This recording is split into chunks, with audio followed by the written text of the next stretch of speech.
A disparate collection of vagabonds and strays. Did you have anyone particular in mind? It would have been better for us had she embraced Shah and claimed the power of the goddess. But it is better for Shadowheart to be free of that poisonous influence.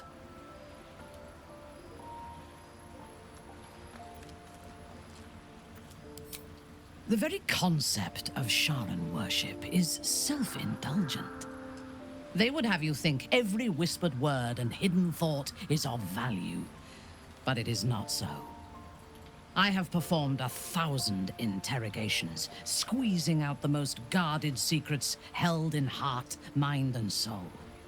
I can tell you this.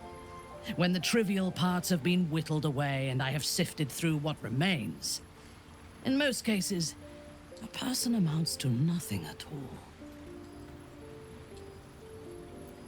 He's been deprived of freedom and strong blood for so long that he is addicted to both.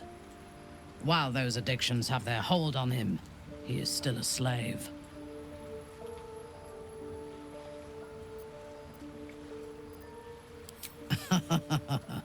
No. He is well aware that I would exsanguinate him entirely if he flashed his fangs at me.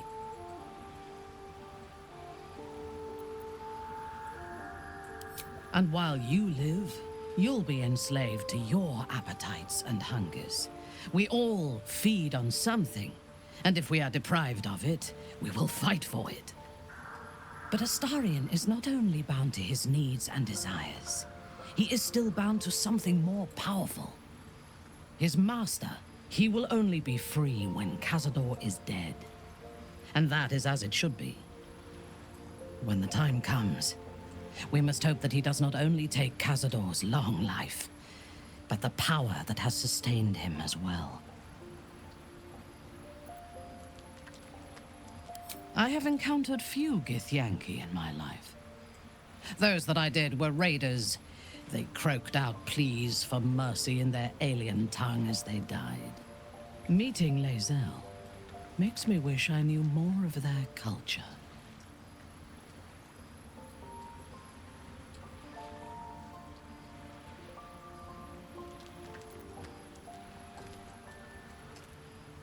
To one who only sees the surface of things, perhaps.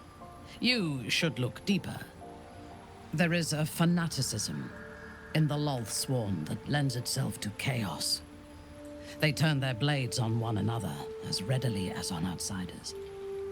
The Gith have stricter hierarchies and stronger commitment to a single cause. Some, like Lae'zel, question that cause. But even so, she retains the discipline of her training. The wizard? No.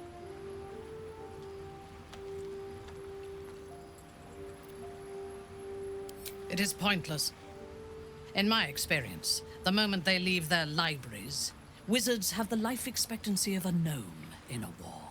Either the enemy recognizes they are a threat and kills them swiftly, or their curiosity leads them to combust while experimenting with the limits of magic. Our wizard is already in a state of suspended combustion, thanks to that orb between his ribs. I suspect it is only a matter of time before he goes up in smoke. I will reserve my social graces for those who might live long enough to appreciate them.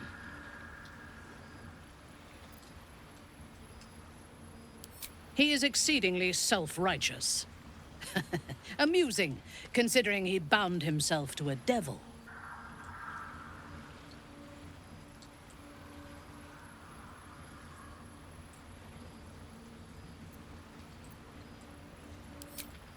I will take your word for it.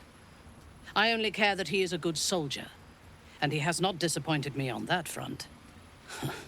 I would rather be allied with a warlock than the spoiled son of a noble who has more experience with diplomats than devils.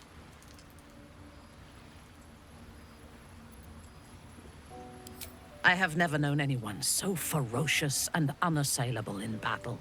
and yet so fragile and impermanent in their very being. I often think of mortality as a curse. In time, all that I am and all that I have known and learned will be lost. In time, our cities will be dust.